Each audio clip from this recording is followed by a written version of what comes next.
Mirë se erdhe në botën ku askush nuk është i pafajshëm.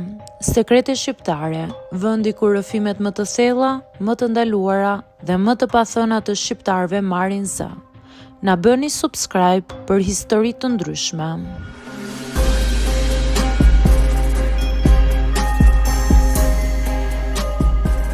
Shikoja për natë të njëjtën ëndër derisa e kuptova çfarë do të thoshte.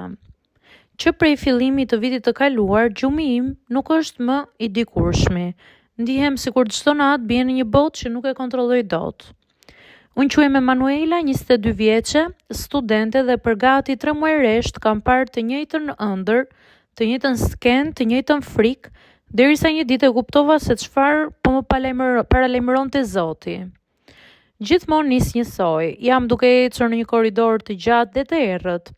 Dritat në tavan rindezur pjesërisht, njëra ndizet tjetra fiket, sikur dikush po luan me to. Muret janë ngjyrë gri e ftohtë pas një pikturë dhe pas një derë. Vetëm një korridor i pafund.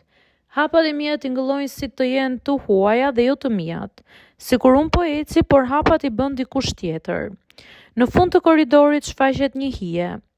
Më pas largohet, pastaj shfaqet sërish. Ndodh çdo natë. Dhe çdo natë unë zgjohem para se të arrit tek ajo. Në fillim nuk i dhash rëndësi kësaj ëndrës, duke menduar stresi i provimeve. Korridoret e errta janë shumë të zakonshme në ëndrat e njerëzve të stresuar, por netët e më poshtme faktikisht më bindën se nuk ishte aq e thjeshtë. Në ëndër, ndërsa i afrohem hijes, dëgjoj një pëshpëritje të butë. Emanuela.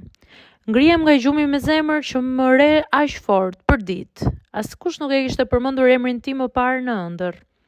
Ajo mbrëmje faktikisht më ka lënë të tronditur. I tregova shoqes time të dhomës, por ajo qeshi dhe tha: "Mos shiko më filma horror para gjumit." Kaq. Por unë faktikisht nuk shikoj fare filma, nuk i duroj dot filmat e frikshëm. Në ditët në vazhdim, korridori dukej gjithmonë më i gjatë. Kuptova një ndryshim, ndërsa ecja, muret filluan të rëshqisnin si të ishin prej tymi.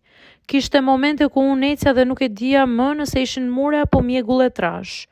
Por me e keqja, ishte hija e cila po afroi më shumë, dhe ajo hije nuk zhdukej më, por më priste. Ajo natë më ndryshoi gjithçka. Hija nuk ishte më vetëm një formë, pa shpak nga fytyrat e saj dhe ajo fytyrë dukej e njohur. Sy të mëdhenj, të zinj, qepalla të gjata, sikur ishin sytë e dikujt që kam parë dikur, por shumë kohë më parë. Kur u afrova, ajo u tërhoq nga mbrapa sikur po më ftonte që unë ta ndiqja. U zgjova e mbuluar nga djersa dhe diçka më tronditi. Ajo fytyrë ngjante shumë me mua. Sytë e mi në ëndër u hapën vetë. Kisha përshtypjen se do të ndodhte diçka ndryshe dhe në fakt nuk gabova. Këtë herë, hija nuk më priste në fund të korridorit, ishte në mes të tij dhe nuk u zhduk. Qëndroi aty e pa lëvizur.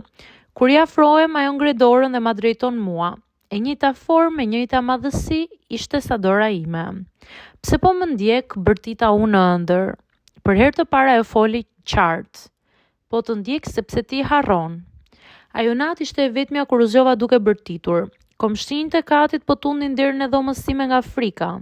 Nuk isha fjetur mirë për 3 javë, por ajo natë më rrëzoi. Çfarë po harroja? Fillova të mbaja shënime, çdo herë, çdo ëndër, çdo detaj, çdo ndryshim i vogël. Kuptova një detaj të çuditshëm. Korridori i ëndrrës sime ngjante shumë me korridorin e shtëpisë së gjyshit tim, një shtëpi ku unë nuk isha shkelur për 6 vite. Aty ku kisha kaluar pjesën më të madhe të fëmijërisë time. Një pasdite vendosa të shkoja. Sa po hyra brenda mu pre fryma. Korridori ishte identik me atë të ëndrës.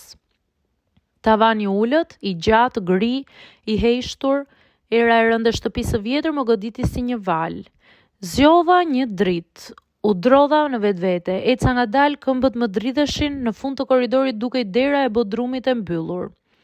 Dhe çfarë ishte më e frikshme, ndërsa ecja në të njëjtin korridor të ëndrës, dritat nisën të dridheshin njësoj si në ëndër. Hapa derën me kujdes, shkallët poshtë ishin të lagura dhe druri kërciste në çdo hap. Ndjesha sikur po shkelja brenda mendjes time dhe jo brenda një bodrumi. Në fund të shkallëve kishte një tavolinë të vjetër. Mbi të ishte një kuti druri. dhe kutia ishte e mbyllur me një shirit. Por cila ishte e vërteta e ëndrrës time? Kur gjyshi im vdiq, unë kam qenë 6 vjeçe. Atë natë isha humbur për disa orë në shtëpinë e tij dhe askush nuk e dinte ku isha. Më gjeta në bodrum duke qarë, duke mbajtur kukullën në duar. Mbaj mend vetëm zërin e dikujt që më thoshte: "Mos haro kush je." Pas ditës që unë shkova përsëri te njëjta shtëpi, ëndrat u zhdukën. Nuk e pash më korridorin, nuk pash më as hijen. Por ndonjëherë kur bie në gjumë mendoj: a më paralajmëroi diçka apo më thirri? A ishte e frikshme apo më shpëtoi? Sepse më kujtoi diçka që kisha humbur për shumë vite, që ishte vetvetja ime e vogël, fëmiria ime.